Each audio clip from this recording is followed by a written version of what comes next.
Hass avocado is the most popular Kenyan avocado produced mainly for export purposes. It has a good market in continents such as Europe and Asia compared to other types of avocados. In Kenya, avocado farming for commercial purposes is majorly practiced in the central highlands of Kenya such as Thika, Murang'a, Nyeri, Embu and Meru areas. Outside the central Kenya region, zones such as Eldoret, Kisii, Subukia, Nakuru and Naivasha also practice it. On today's show, we head to Makuyu in Murang'a County for the avocado farming open day at Kakuzi PLC Horticultural Park House. The event's theme is Growing the Fruit Together. Kakuzi PLC, founded in 1906, is an agricultural cultivation and manufacture company. Its products include tea, avocado, macadamia, blueberries and livestock. In addition, it also carries out forestry operations. Kakuzi produces the Hass variety of avocado, which is in high demand in the European Union markets. For the past 7 years, Kakuzi has been keen to empower avocado farmers with the right tool and information to succeed in Hass avocado farming. One method of empowerment they have developed is the outgrower communities that any aspiring farmer can join. This explains why when you enter the open day, you will see tents lined up strategically to train farmers from land preparation to harvesting stage.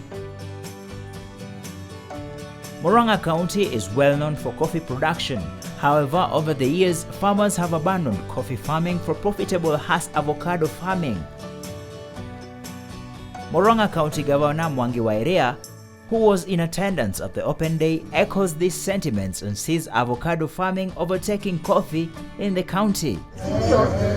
And I want to really say that as a governor, I'm very proud of Kakuzi because they are an honest partner to the farmers, not just of this county, but of this country. They are our main buyers for avocado. And I can tell you that through that partnership, the avocado crop has now overtaken coffee and is overtaking other crops as far as value to the farmer is concerned. As a county, we are delivering avocado, an avocado value of about 5 billion in a year. And that is bought by various buyers. And going forward, we are projecting that in the next 2.5 to 3 years, that value will go up to or in excess of 20 billion. This year alone, we've been able to increase our avocado crop population by 1 million. I think we have about 500,000 so far. And then this year alone, we have issued out seedlings to the tune of 1 million, meaning that we're actually tripling the avocado tree crop population in this county, meaning that we expect more than triple the value in the next 2 years. So if we are at 5 billion now on average, it means that we are heading to 15 to 20 billion because the value of an individual avocado is also going to get higher. County government's assistance is creating an enabling environment for the development of the agriculture sector through implementation of agricultural policies and measures. Governor Wairia is in the process of creating a legislation bill in the county assembly that will focus on the avocado sector. One of the items which will go into that registration is on the whole issue of harvesting. We must define harvesting times, and that must be agreed on with major reliable suppliers like Kakuzi, so that we say it's only the county government which can announce in conjunction with the reliable markets on the harvesting dates. And that will start from next year. In March, April, is it March? About March next year, is the county government which will announce and we shall enforce. We shall create a special enforcement wing to make sure that there is no harvesting of avocados before the due harvesting date. And that date will be set up in collaboration with the key exporters. And we are going to register on penalties and even total ban on importers and marketers who are invading, trespassing into our farmers in order to harvest or to entice them to harvest immature fruits, because that creates a loss at the farmer level, at the marketer level, and also globally. We are having our fruit being underpriced because of potential incidents of immature fruits, which then will mean a loss to the market. So we have to really tighten and control, and that's why we need Kakuzi and the rest. By January, I can assure you the registration will be enforced, so that by March, we strongly enforce that registration. A win-win registration between the producer, the buyer, and the global market for sustainability. Unlike other buyers and exporters who determine the price of an avocado by looking and touching the avocado, Kakuzi avocado prices are determined through grading. In grading, they consider the variety, weight, size, and the quality standards of the avocado. This leads to an intersecting point that creates a win-win situation to both the farmer and Kakuzi, the buyer and exporters. And I want to really thank Kakuzi because of one thing. They've been able to introduce a concept of grading. Farmers delivering their crop to Kakuzi get true value. I can clearly tell, because Kakuzi is able to buy or to pay farmers based on grading. The highest or the best quality, which is mainly in terms of size and the other quality aspects, is going at 48. They were able to buy one singular fruit at 48 shillings. So if a farmer is able to produce the right quality of fruit and the right size of fruit, because the bigger the better for the hash, then it means that you have a farmer who is selling a fruit at 48 shillings. That is in clear contrast to a good number of importers. And I'm speaking to them in this instance, which those importers who are coming buying avocado produce from farmers at an average price. That one we are not going to accept. The efforts being made by Kakuzi to promote avocado farming gives hope to avocado farmers and those planning to venture into it. We will be visiting the various tents where we will be trained on each stage of avocado farming and its importance to the overall quality and quantity of the produce. The first tent is the registration tent of everyone in attendance. We head to the second tent where training of nurseries preparation and planting are being conducted. We met Mary Ngina Masharia, the supervisor in charge of nursery preparation and planting. Niko hapa kurepresent nursery, kusomesha wakulima, kuanzia kuchanganya mchanga hadi hiyo mtu ifikie kwenda kwa shamba. Setting up a productive and profitable avocado farm requires careful planting and the right planting place. In nursery preparations, soil is the most important factor when considering a nursery location. Avocado require fertile and free-draining soil with adequate moisture retention and a pH of 5.5 to 6.5. Thus, a farmer is recommended to mix topsoil and sand soil and then later add lime to the soil to help reduce the acidity. The avocado trees has tolerance to acidic soil, which causes decline in productivity and persistence. Acidic soil leads to destruction of soil structure through leaching of minerals such as aluminum and iron.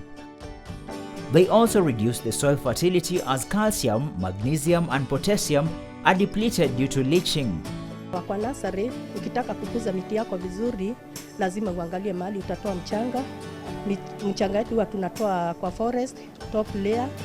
Unachimbua hiyo mchanga ndio tunaleta kwa nursery, alafu tunaenda tunaleta leaf sod, tunaichanganya pamoja. Leaf sod inasaidia drainage ya maji na inasaidia hewa kuingia vizuri kwa mizizi. Ukichukua hiyo mchanga unaleta kwa nursery, hiyo topsoil, alafu unatafuta leaf sod unaleta kwa nursery.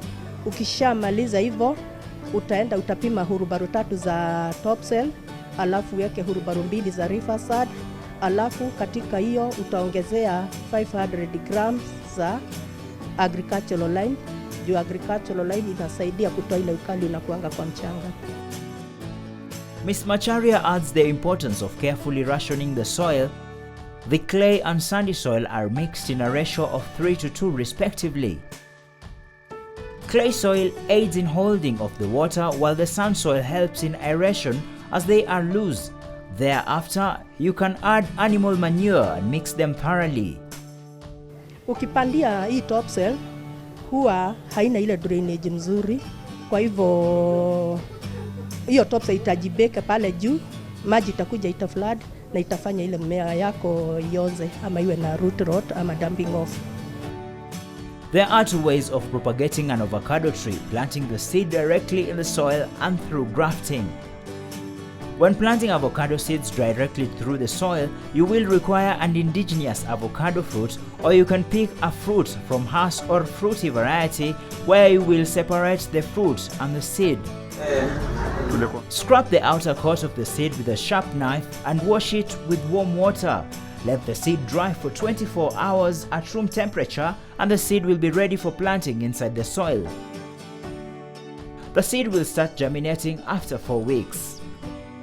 Tunatafuta mbegu zetu, na mbegu tunatafuta kwa miti ya fwete ama mti yote ya indigenous, ile za kienyeji ziko huko kwa mashamba yetu wa kulima.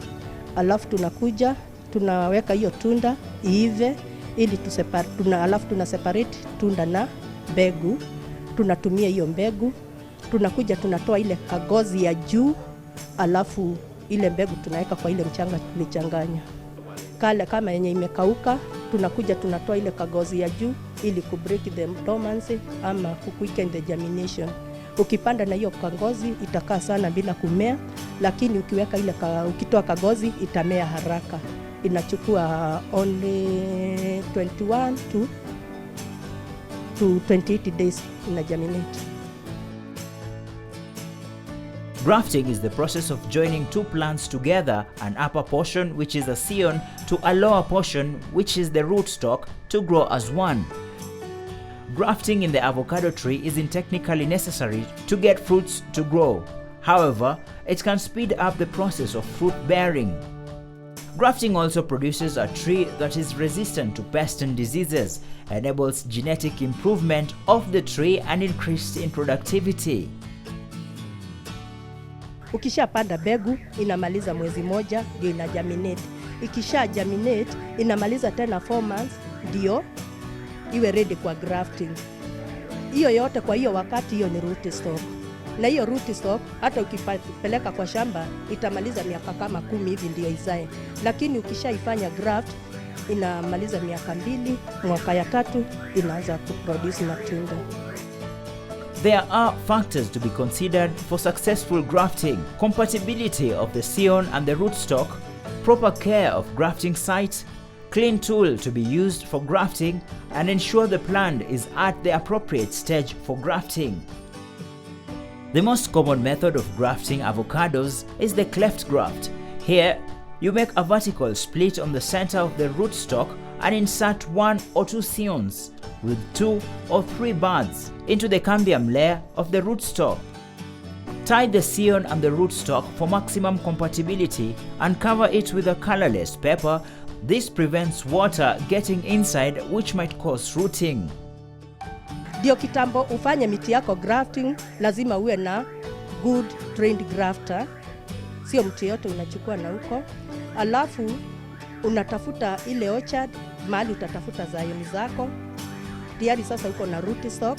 Kwa hivyo sasa ni kutafuta scion, unatafuta kwa miti yetu, tunaingia kwa orchard zetu, juu tuko na ile hash ambayo tunajua productivity yake iko aje.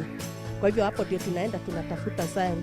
Before to graft ile rootstock yetu lazima iwe maintain pencil thickness. Kwa hivyo wakati tunaenda kwa orchard zetu lazima tutafute ule mti ambaye umeattain pencil thickness.